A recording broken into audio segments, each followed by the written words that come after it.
নমস্কার বন্ধুরা, আমি অমর্ত্য আপনাদের চ্যানেল ইন্ডিয়ান ফিল্ম নিউজ বাংলাতে আপনাদের স্বাগত।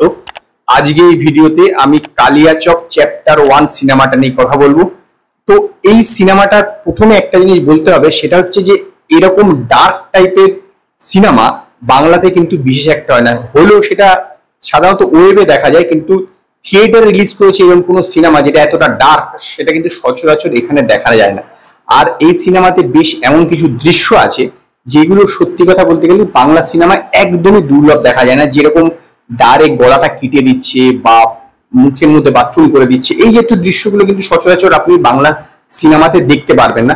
এবং যে গল্পটা নিয়ে যেভাবে এই স্টোরি টেলিংটাকে করা হয়েছে সেটা কিন্তু নো ডাউট একটা ভালো অ্যাটেম্প। গল্পটা হচ্ছে মালদার কালিয়াচক বলে একটা জায়গা, তো সেখানে আর্মস ডিলিংস করে থাকে একজন লোক। তো তার দুই ছেলে এবং এক মেয়ে এবং তার স্ত্রী আছে। তো একদিনকে তাকে এবং তার মেয়ে এবং তার স্ত্রীকে কেউ একটা খুন করে তার বাড়ির পিছনে পুঁতে দেয়। তো এই খুনের পিছনে কে আছে, তার দুই ছেলেকে প্রাইম সাসপেক্ট সে পুলিশ ধরে। তো আলটিমেটলি এই খুনটা কে করেছে, এই খুনের পিছনে কারণ কি, সেটাই এই সিনেমাতে দেখানো হয়েছে। দেখুন, এই সিনেমাটার না প্রথম যে দিকটা না এমন রকম ভাবে স্ক্রিন প্লেটা করা হয়েছে যে ঠিকভাবে বোঝাই যাচ্ছে না অ্যাকচুয়ালি ডাইরেক্টর কি বলতে চাইছে, মানে কি স্টোরিটা সেটা কিন্তু প্রথমে একদমই বোঝাই যায় না। ইন্টারভেলের জায়গায় এসে প্রায় বোঝা গেল যে অ্যাকচুয়ালি ডাইরেক্টর কি স্টোরি বলতে চাইছে।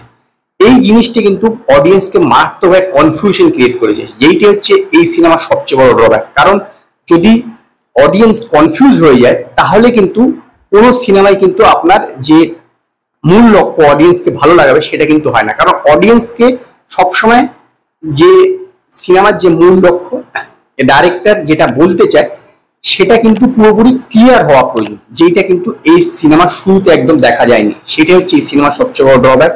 এবং এর বিজিএমটা এবং মিউজিকটা অত্যন্ত খারাপ, বহু জায়গায় লিপ মিলছে না, এরকম হয়েছে। জানি না ঠিকঠাক ভাবে কাজ করা হয়নি বলে, মানে যে পোস্ট প্রোডাকশনের কাজ সেরকম ভালোভাবে এই সিনেমা হয়নি। বাজেটটা খুবই ছোট সেই কারণ হতে পারে, কিন্তু তথাপি পোস্ট প্রোডাকশনের কাজটা সত্যিকারের খুব খারাপ।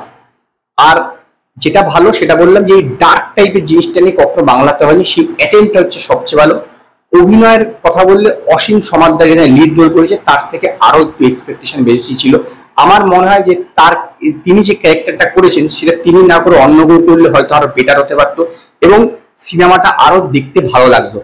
কারণ তিনি না ক্যারেক্টারটাকে ঠিকভাবে ফুটিয়ে তুলতে পারেনি। পার্থসারথী ঠিক জায়গায় আছে, রূপাঞ্জনা মিত্র আর একটু বেটার এক্সপেকটেশন ছিল অন্তত, কারণ তিনি অনেকদিন ধরে অভিনয় করছেন, সেই তুলনায় এখানে কিন্তু সেরকম কিছু একটা বিশেষ মানে কি বলবো ক্যারেক্টারটার মধ্যে একটা জান দিয়ে দেওয়া সেরকম কিন্তু তিনি দিতে পারেননি। ওভারঅল বলা যেতে পারে এটা একটা বেশ ভালো অ্যাটেম্প, একবার আপনারা গিয়ে দেখতে পারেন। তবে এটা কমপ্লিট রূপে ডার্ক একদম। এই জাতীয় জিনিস ওয়েব সিরিজে আমরা দেখে থাকি, কিন্তু সিনেমাতে বা থিয়েটারে সচরাচর হয় না, বিশেষত বাংলাতে একদমই হয় না। তো বাংলাতে এই কাজটা এক প্রকার নতুনই কাজ, সেই হিসেবে আমার বলতে পারেন যে এটা ঠিকঠাক লেগেছে। এবার আমি এটাকে মার্কস দেবো না, কারণ মার্কস দ্বারা ঠিক হবে না। জিনিসটা প্রথমবার করেছে এবং অ্যাটেম্পটাও ঠিকঠাক আছে, এছাড়াও কিছু ভুলভ্রান্তি আছে যেটা আমি আপনাদেরকে জানালাম।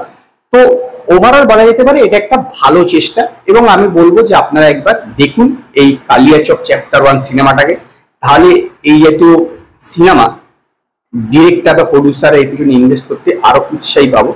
তো ওভারঅল এটা একটি ভালো অ্যাটেম্প, এইটুকুনি বলতে পারি। তো আজকে এই পর্যন্ত। যদি আপনাদের এই ভিডিওটি পছন্দ হয় ভিডিওটিকে লাইক করুন, কমেন্ট করুন, শেয়ার করুন, আর নতুন আপডেটের জন্য আমার চ্যানেলকে সাবস্ক্রাইব করুন।